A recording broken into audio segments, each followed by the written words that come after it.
You could try to turn off the sun, I'm still gonna shine away, yeah, and tell everyone we're having some fun today. We can go wherever you wanna and do whatever you like. Let's just have a real good time. Assalamu alaikum, alaikum, yeah. Assalamu alaikum, alaikum, yeah.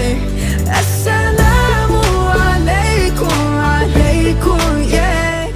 In the name of Almighty Allah, the most benevolent, the most merciful. As we have come to the last 10 days of Ramadan, we pray Almighty Allah accept our du'as and supplication, as He has made us see the beginning of Ramadan, and inshallah we are going to see the end, and we're going to finish Ramadan, and we will say Alhamdulillah Rabbil Alameen. Assalamu alaikum wa rahmatullahi wa barakatuh. My name is Fidelshaya, and today I'm in the city of Ibadan, Oyo State, and I'm here with my adorable guest. He is no other person, but you will know that when I come back from this short break. Stay tuned.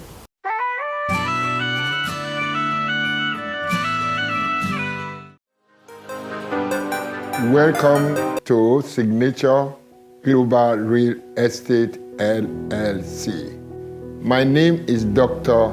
Ahmed bin Salahuddin, CEO, Chief Property Investment Advisor of the organization. We are a team of professional investment advisors.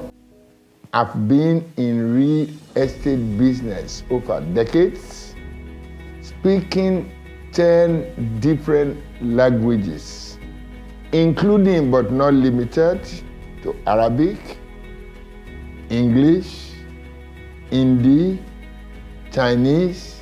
We have strategic relationship with financially secure developers of long standing, such as Damak,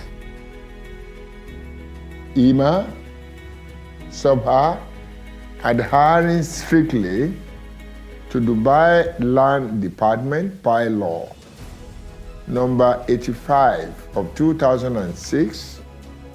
We at Signature Global are committed for the helping of homeowners and investors generally on a worldwide basis.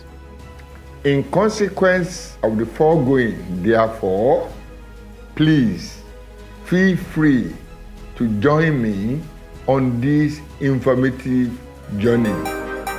God bless you.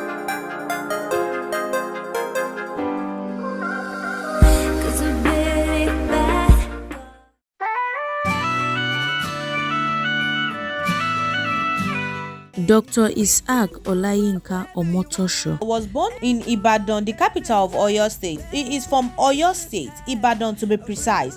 He is legally married and blessed with children and grandchildren. He attended Nawaruddin Primary School between 1964 to 1969. Then he went to Islamic High School for his secondary education between 1971 to 1975.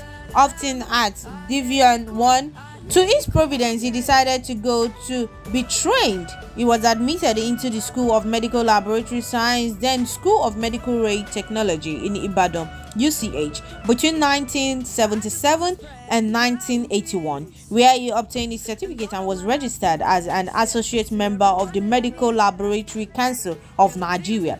In 1983, Isiak Olayinka Omotosho was examined and passed as a fellow of the same institute. In 1990, he obtained his Master's of Science degree in biochemistry in the University of Ibadan, and then he crowned it with a PhD in the same department, who is specialization in biochemical toxicology. He started working in UCH as a basic medical and ray scientist. He later joined the University of Ibadan before he obtained into academics in 2011. When he was working as a medical and ray scientist, he rose to peak of his career, who then was to be a chief medical of race scientist before he transferred into academics in 2011.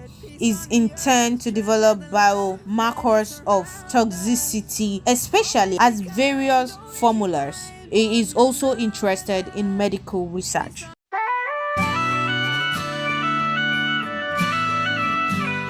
Welcome back. We are still on the same program, Muslim Elite Diary. So our guest for today is on Muslim Elite Diary. He is a very senior lecturer in the Department of Chemical Pathology in the University of Ibadan, and he is an honorary consultant chemical pathology to the University College Hospital, Ibadan. He holds a PhD in biochemical toxicology. He is a medical laboratory scientist by training. He is no other person than Dr. Isiak Olayinka Omotosho. You're welcome to today's edition on Muslim Elite Diary, sir. Thank you very much. And in the spirit of the season, I want to greet every Muslim, Ramadan Mubarak, and wishing us the very best in these last 10 days of the holy month of Ramadan. So, sir, as a Muslim, how do you feel about the holy month of Ramadan? The holy month of Ramadan is a unique month as aptly described in the Quran. Is one of the sacred months and perhaps the most sacred of the months. And because of the uniqueness of the month, it's always a month everybody, including my humble self, is always looking forward to. So, sir, how do you shuffle between the office and the dedication that comes with the month of Ramadan, like attending lectures, tafsir, citation of the Quran, and etc.? That's one of the or some of the challenges of the month, especially for an actively working person.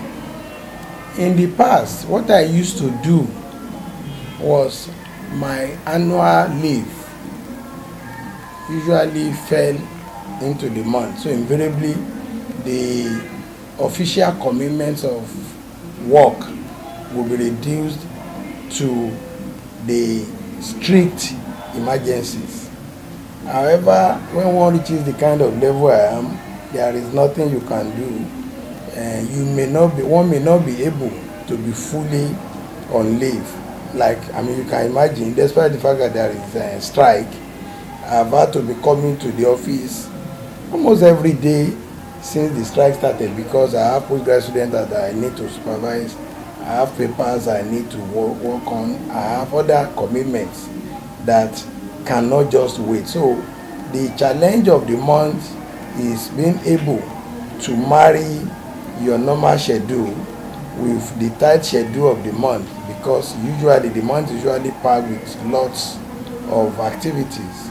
And usually what I used to do when the economy was a lot better was that I would take off on Umrah in the last 15 days of the month, so that I will have ample opportunity to at least concentrate on prayers. But prior to that, I will be shuttling between office and the various tafsir and lectures, just to be able to maximize the gains of the month. And alhamdulillah, we thank God for the grace He has given us over the years to cope, notwithstanding my tight schedule. So, sir, why is it that most wealthy Muslim trends to give out more in the month of Ramadan than any other month, sir? The reasons are quite clear. Number one, the Quran has made it very clear that acts done in the month of Ramadan attracts far more benefits than those done outside the month. That is one. Number two, one of the lessons of the Ramadan is to let those that have, to give them the opportunity of seeing what those that do not have go through. So invariably, those that may have, some of them may not really be aware of the enormity of the societal problem. So invariably, The month that now allows everybody to come together, you are now able to see the problems of others, and invariably if you think you have enough, you will be in a better position to assist others in solving some of their problems. So that's essentially some of the major reasons why people do give more sadaqah, more ibadah during the month. Sister, how do you see market structures during this month of Ramadan? How traders prices of foodstuff increase? Is it supposed to be that way? Like, what's your message? What do you have to say to those traders? My own opinion on that is, I think is twofold. Number one, yes, some of the traders could be accused of exploiting the people. But I think the government also has a lot that it can do. That's the second side of the story, because one would know that anybody that is old enough in this country will know that in this country, and even everywhere, an average human being is bound to overstep his or her bounds. One of the functions of a good government is to have structures, laws in place to ensure that these excesses are checked, and that's where the part of government comes in. Yes, I will admonish the traders to realize that the Quran is very clear. You cannot achieve what has not been destined for you to achieve, no matter how much you struggle. There will always be a factor that will make sure that you don't go beyond that your prescribed route. So I will advise them, they should try and be contented with whatever they are making and pray that God should bless the little that they may be making. Sister, have you been involved in any charity program? Please, if any, please kindly share your experience. We thank God. I belong to a number of organizations, some of which engage in charitable activities. For example, I belong to a prayer group called the Isiak Prayer Group of Nigeria. We have a program that annually we empower school children, secondary school children, and even higher school children, high school students, in terms of buying their uniform for them, paying for their school fees, paying for their exam fees, and even we also go to the extent of reaching out to their parents to ensure that we build a home, not just an individual. I also know that within this our environment here, we have a number of programs that are focused on charity, because we have a number of groups that do raise money to take care of some of our indigent students whose parents may not be able to afford the school fees or may not be able to cater for them in terms of their needs in their education. So a lot of, I don't like counting such things because of the fact that the Quran discourages such things. But alhamdulillah, I think we have it. And of course, on my personal basis, I think we also have a lot of things we are doing discreetly and quietly. Sister, can you please kindly pick any Arabic alphabet in the Holy Quran and make a sentence? Okay, let me pick Nun. And the sentence I want to make there is a sentence already in the Quran. Bismillahirrahmanirrahim. Inna nahnu nazzalna ilayka al-Qur'ana tanzila. Sister, what advice was your message to all Muslim women in the global? Well, that's a very broad thing. Because when you look at the contemporary world, you will find that Muslims have a lot to do. For example, the Islamic countries that have a lot in terms of their reserve, they should be thinking towards a situation where Islam and Muslims, by inference, will be in a position to be part of decision making, not just taking instructions. And I'm specifically referring to the Middle East people that have so much money from oil and very limited population. That should be utilized in a way that they should position themselves so that they won't just be at the whims and caprices of any superpower. And there are ways they can easily get that done. But to the generality of other Muslims, my advice is that the Quran has clearly stated that Islam is not just a religion, it is a way of life. In other words, if we can all imbibe the teachings of the Quran and practice it, we will be in the best way to serve as examples, positive examples towards creating an egalitarian society. Thank you very much, sir. It's nice having you on today's edition of Muslim Elite Diary. You are most welcome. So viewers, we've come to the end of today's edition on Muslim Elite Diary. We really appreciate your time. Thank you very much. See you on the next edition. Master.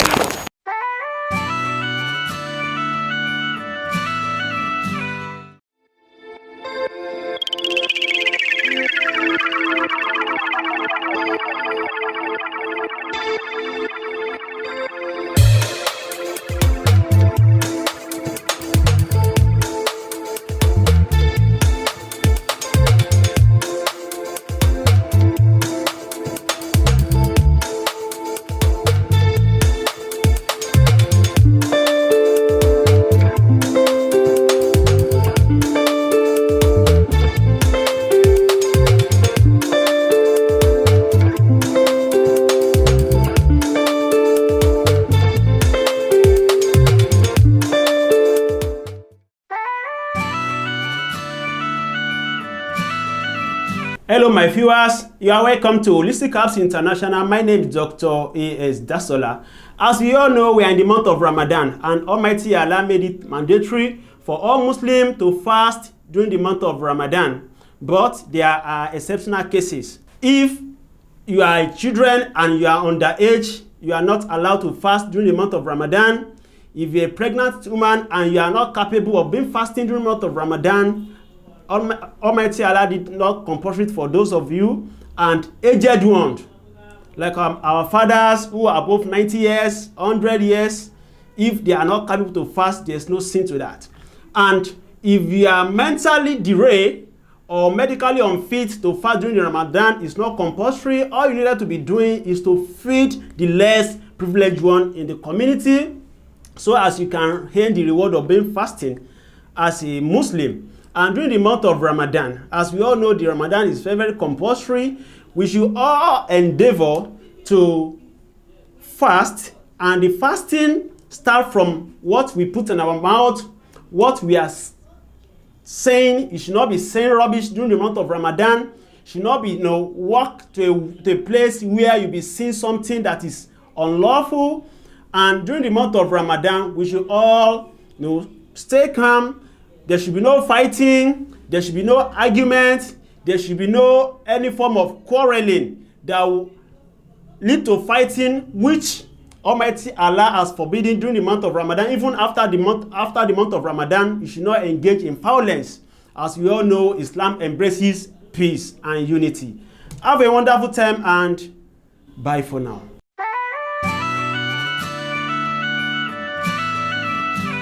Standard Insurance Consultants Limited, Nigeria.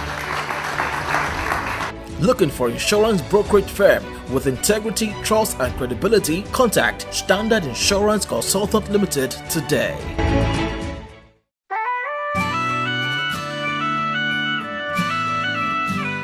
Assalamu alaikum, alaikum, yeah. Assalamu alaikum.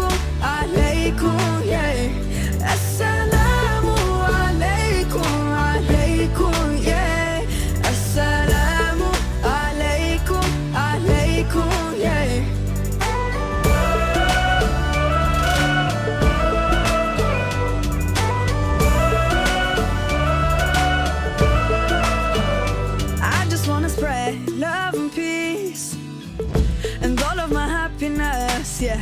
To everyone that I meet. I found out we really appreciate your efforts. God bless you more. Thank you for this. We really appreciate it. Thank you very much. We really appreciate it.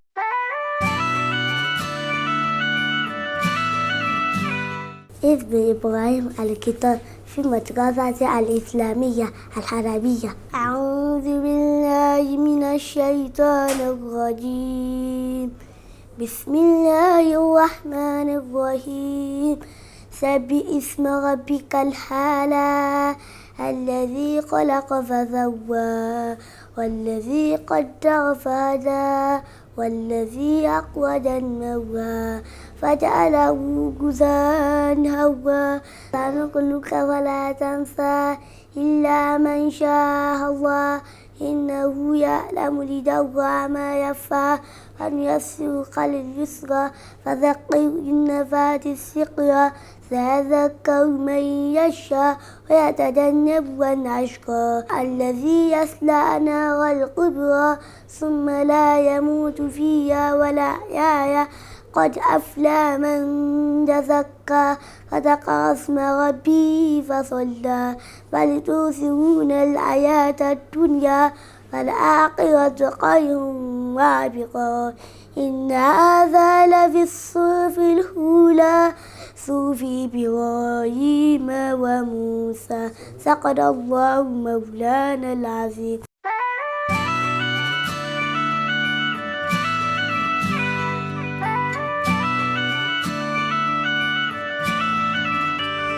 You could try to turn off the sun, I'm still gonna shine away, yeah. And tell everyone we're having some fun today. We can go wherever you wanna